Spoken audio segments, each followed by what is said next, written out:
Tonight on Nation to Nation, the president of the Métis Nation of Alberta says the Manitoba Métis Federation needs to stop practicing divisive politics. The Otipemisiwak Métis government is disappointed in the repeated attempts by the Manitoba Métis Federation to divide the Métis Nation.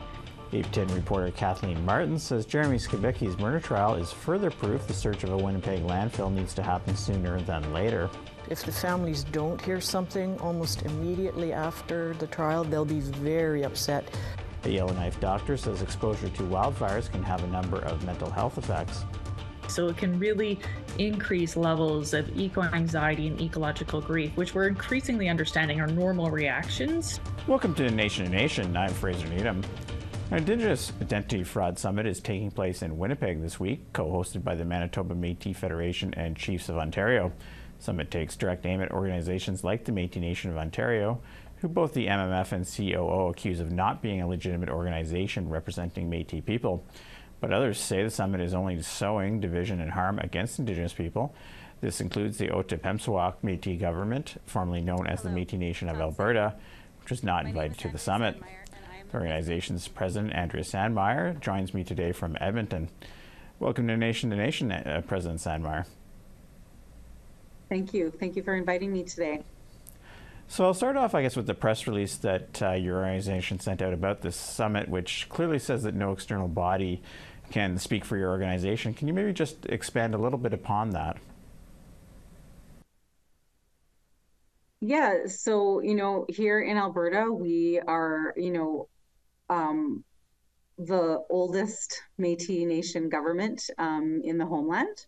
And we are very proud Métis citizens here in Alberta. Last year, we ratified or had an election under our new constitution that was ratified in 2022. And we are very proud of that. And we are, our government is Otipemisiwak Métis government, formerly known as the Métis Nation of Alberta. Otipemisiwak means to govern ourselves. And that is what we do here in Alberta and have done for many, many years. And we intend to continue doing that. No other Métis government will speak for the Métis Nation within Alberta for the Otipemisiwak Métis government. I was just going to move to, we've been getting also, talked a little bit about in the introduction as well, about some of the division and pain some of these accusations are causing and what the summit's doing. And I've seen a lot of that actually coming across. I just saw Tony Belcourt here in Ontario posted something about, people are feeling very stressed out about this, losing sleep or that. So what are the what have you heard, I guess, or seen in Alberta about what this maybe is causing some people? Yeah, this year has been particularly challenging for our citizens. False statements have been made about Métis communities. Media stories have given a platform to those who are questioning the rights and existence of Métis people. And it is impacting mental health, safety, physical well-being of Métis people of all ages. Just imagine how a young Métis person feels when they, read a press release or see in social media the comments that are made in social media about their people, their community, their culture not existing. It is so hurtful and dehumanizing, harmful, and completely false. The comments aren't based on fact or historical data or even Canadian law. And, we've been receiving messages from citizens, that have youth, that have kids in school, that, other kids are saying things, it's really hurtful, really hard on mental health. And I guess this is the latest chapter, I suppose, in what's been going on for a few years now. It started with the MMF leaving the Métis National Council because of the inclusion of the Métis Nation of Ontario. There's been a lot of talk back and forth. I guess at this point, what do you think the way forward is to sort of maybe bring all Métis people back together? That is a really good question. And I wish I had a really easy answer for that, Fraser. The Otipemisiwak Métis government is disappointed in the repeated attempts by the Manitoba Métis Federation to divide the Métis Nation. We're all related, you know. To be fighting amongst each other it's, as I said earlier, harmful to our citizens. We need to come together and work together the way that we were intended to do. Now, how that happens is a very good question. Yeah, I guess it's kind of like the $1 million question, I suppose, these days. And it's it's not the first dispute, of course, even before this, that's happened within, you know, individual Métis governments, things like that. So it has been a problem in the past. I guess I thought I might move now to a recent court decision I'm sure you're familiar with, and it has to do with drafting the Bill C-53, and that this court decision found that not all Métis groups in Alberta had been consulted before the legislation was drafted. I was just wondering, this is a fairly recent court decision, but I just wondering maybe if you could give us a little bit of an update, maybe what has been happening since then in Alberta with the different Métis groups. All right, so I just want to make it clear that the recent judicial review was with regards to our self-government agreement and not the legislation. And, you know, with the legislation, when it went through the INAM process and we did all of these amendments, it's very clear in the legislation that, you know, the Otipemisiwak Métis government is representing our citizens, people that hold citizenship cards. In the legislation, the judge felt in the legislation that that wasn't clear, and we have said to Canada, amend it, fix it, because we know who we represent, and that are citizens of the Métis Nation of Alberta, citizens of now the Otipemisiwak Métis government. Our agreement with Canada is legally binding. Right, and I guess, yeah, I guess we'll have to see what, and it's really, as you say, I suppose it's really the federal government to, I mean, you can be part of the consultations, but it's their duty to consult. That's correct. Okay.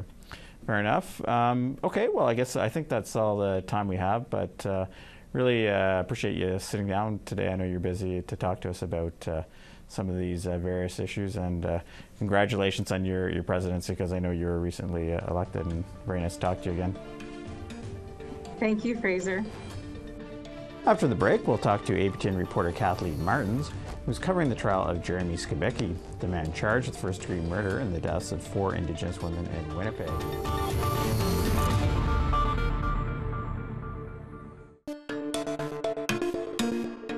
Welcome back. The first-degree murder trial of Jeremy Skibicki is taking place this week in Winnipeg. He's the 37-year-old man charged in the deaths of 4 Indigenous women, Rebecca Contois, Morgan Harris, Mercedes Myron, and a 4th identified female known as Buffalo Woman. Skibicki has confessed to the killings, but the defense is pleading not guilty, claiming he is not criminally responsible due to mental illness. APTN's Kathleen Martins has been covering the trial, and she joins us today from our Winnipeg studio. Welcome back to Nation to Nation, Kathleen. Thanks, Fraser. It's good to be here. So I guess I thought I would start with, we understand the Assembly of Manitoba Chiefs Grand Chief Kathy Merrick has been at the trial this week. Did she have anything to say to media? No, they've all been very careful not to say anything because the trial is ongoing. And of course, nobody wants to jeopardize the outcome of this trial. So much is riding on it. So she was visible. She sat in the front row with members of the family of Morgan Harris. Merrick was the lead on the study, the feasibility study into searching the Prairie Green landfill, where police believe the bodies of Harris, Mercedes Myron, and Buffalo Woman were dumped as part of a regular garbage collection. Right, yeah, and I understand she has, as you say, spoken, taken a lead role in this file and then spoken in the past, so keeping quiet, I guess, right now during the trial. But I guess I'd move to the police now, of course, say the remains of the 4 victims are located in the 2 Winnipeg area landfills. Has a search of these landfills been discussed at the trial?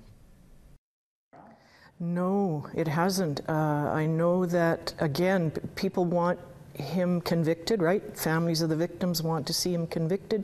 And then the next step will be the landfill searches. And they're waiting, no date, no official announcement from the federal or provincial governments has been made yet. There hasn't been any search information released since Kathy Merrick's AMC came out with a feasibility study. Now, with that, I have asked that question a number of times to people involved here, Leah Gazan and the Minister of Crown Indigenous Relations, Gary Anderson, and they've been pretty vague as well on when this might start, although the money has been committed on both sides, $20 million each. Do you think we might see some movement on that after the trial? Because it is getting quite some time since we're going on a couple of years now since the initial search was called for. I think if the families don't hear something almost immediately after the trial, they'll be very upset, and we could see some more protests, even potential unrest this summer.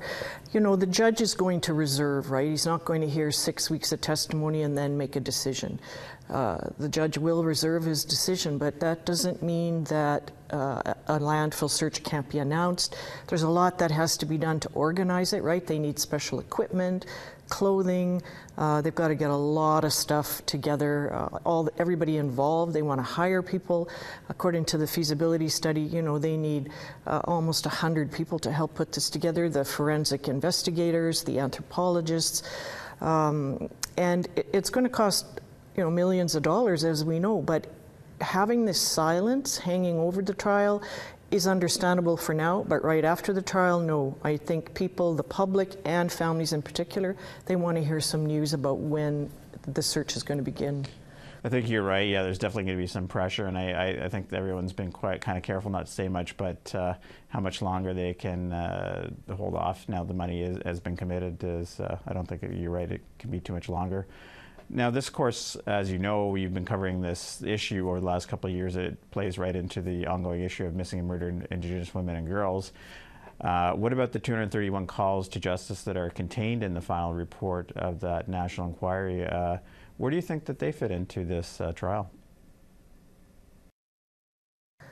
Well, if I was going to put together a documentary for a streaming service, it would be like this. Everything we're hearing at the trial illustrates what we heard during the inquiry testimony and what those calls to action address when it comes to the crisis of MMIWG and ways to try to close the gaps between reporting and who's on the street, building a database, how to search immediately, just all of those elements. And as we all know, police agencies, municipalities, governments, they all have a role to play. They were all asked to implement some of these 231 calls to justice, and we know very few, a handful only, have been implemented.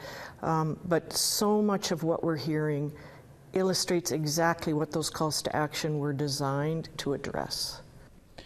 So that brings me to, of course, in a way that already Skibicki has confessed, and he is, whether he's found criminally responsible or not because of this, mental illness he has, he is a serial killer. And I think this has taken such, everyone's been talking about these cases for, years now, and it's probably the biggest case since another one, of course, that we all remember was the trial of convicted serial killer Robert Pickton. Now, do you see parallels between the two cases?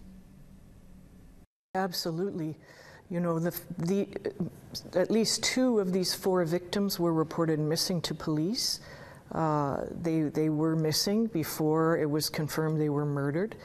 I don't know the kind of reception they received from police, but that's check, right? That's one of the things that the families of the Pickton victims went through.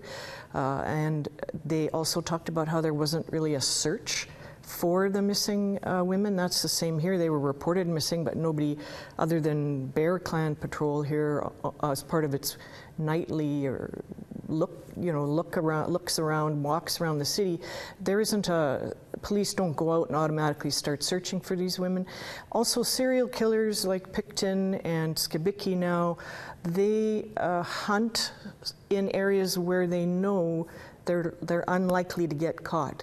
And it is a sad commentary that still you can victimize, exploit, murder Indigenous women and get away with it. Skibicki said he never thought he would get caught. And Picton was able to operate unimpeded for years before police even admitted there might be a serial killer. For the longest time, the Vancouver police said the women just had disappeared. You know, I think one family was told their loved one went on a cruise, and they were told, you know, that they were partying, or as soon as their check was ready, they would be back. I mean, it was incredibly dismissive and insulting and offensive for those families. Yeah, it certainly makes you wonder if we learned anything from what we're supposed to learn from the Picton trial all these years ago, with many of the, as you say, parallels being kind of repeated over again here. But unfortunately, we'll have to end it there for time. But thanks very much for covering this trial for APTN and joining us today, Kathleen. Thanks for having me, Fraser.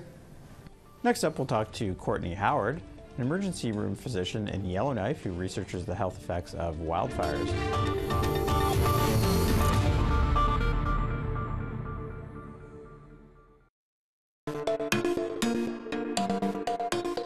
Welcome back. Last year was a record-breaking wildfire season in Canada as fires raged from coast to coast.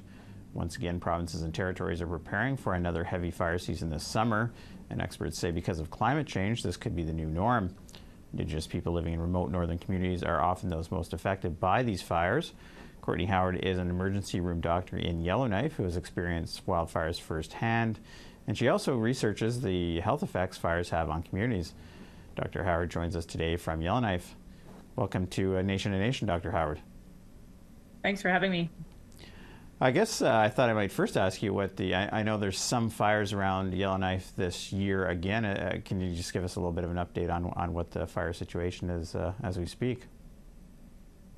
Sure. So we've had some smoke in the air. Yesterday was a little bit smoky. Today it looks like we've got clear skies. There was a point last week when both of the highways that connect us to the south were both blocked, and Fort Simpson lost its cell coverage.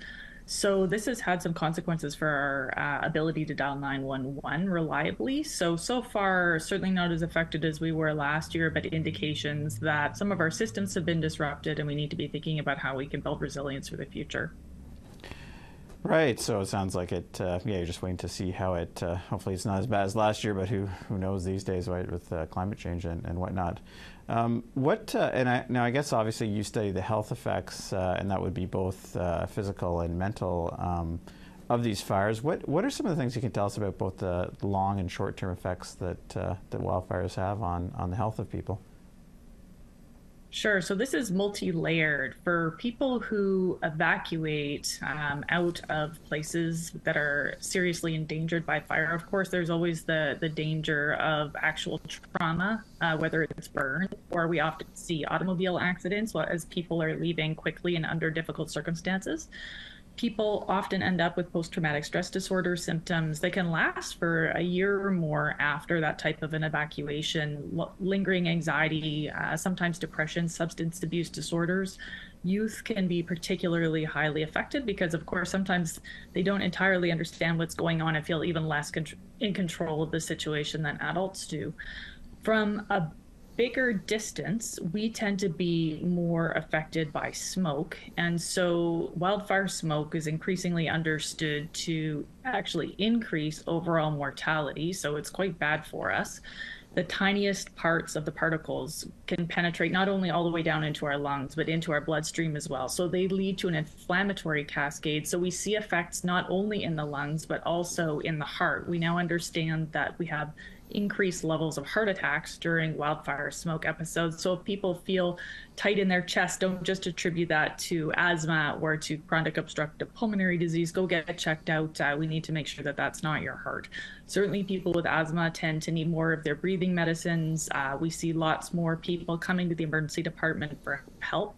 Chronic obstructive pulmonary disease also tends to get worse. For those of us who don't have pre-existing vulnerabilities, or if the smoke isn't that bad, we still tend to have a low-grade headache, itchy, watery eyes. And then when we take a look at the mental health impacts, we're just starting to get a sense of the mental health impacts of smoke, but most of the studies show almost a seasonal affective disorder type of effect from that change in the light that we're getting from the sun. It tends to be duller, a different color.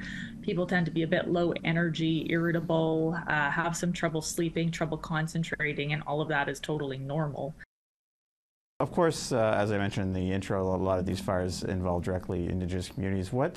And of course, that falls under the federal government. So the federal government has looked at some things to help prepare these communities better. I think they're providing money so that they're not left out with, covering the costs up front, which can be very costly, dealing with wildfires, of course. But what are some of the things that you think that the federal government could do to better assist these Indigenous communities as they deal with heavy fire seasons? It seems as a regular thing now. As part of the Northwest Territories Medical Association right now, we're having a lot of discussions around clean air shelters. We know that housing is not as good as in the rest of Canada in many Indigenous communities, and that's a problem because the public health advice for wildfire smoke episodes is to stay inside with the windows closed. But of course, that's only going to work as well as your building envelope and your ventilation system. And so what we're really asking for increased investment in is buildings themselves. And when we did our study, actually, and I reviewed it with the chief of the Yellowknives Dene, this was his real major ask, was that we take a look at building envelopes. We make sure that particularly for key community structures, schools, health centers, band offices, anywhere where people can gather, that we have the infrastructure we need to maintain a reasonable indoor air quality. So what should be installed are both indoor and outdoor air quality sensors, so we can see whether or not we're managing to keep the indoor air quality better than the outdoor air quality. And if we're not, we should be aiming inside the buildings for an indoor air quality of less than 30 in terms of particulate matter that's of a diameter of less than 2.5 microns, because those are the tiny little particles that can go all the way into our lungs and cross into our bloodstream. So we want that to be under 30 ideally. And for most of our buildings, that's going to require, in many cases, yesterday we actually had someone in to take a look at our windows because some of our windows were leaky. So taking a look at the actual physical structures, taking a look at your HVAC system, and installing additional air filtration capacity as necessary as you monitor the indoor air quality if it's not doing the job with what you got. Okay, well, unfortunately for time purposes, I'll have to end it there, but thanks again very much for talking to us. Anyway, it's an important issue that you're studying, and I guess I want to say stay safe as well, because obviously fires are affecting the area in this spring and summer. Yeah, sending energy to everyone out there, and stay safe, stay healthy, take care of one another. I know we will. That concludes this week's episode of Nation to Nation. If you missed any part of tonight's show, you can check out our podcast at aptnnews.ca/podcast. I'm Fraser Needham. Good night.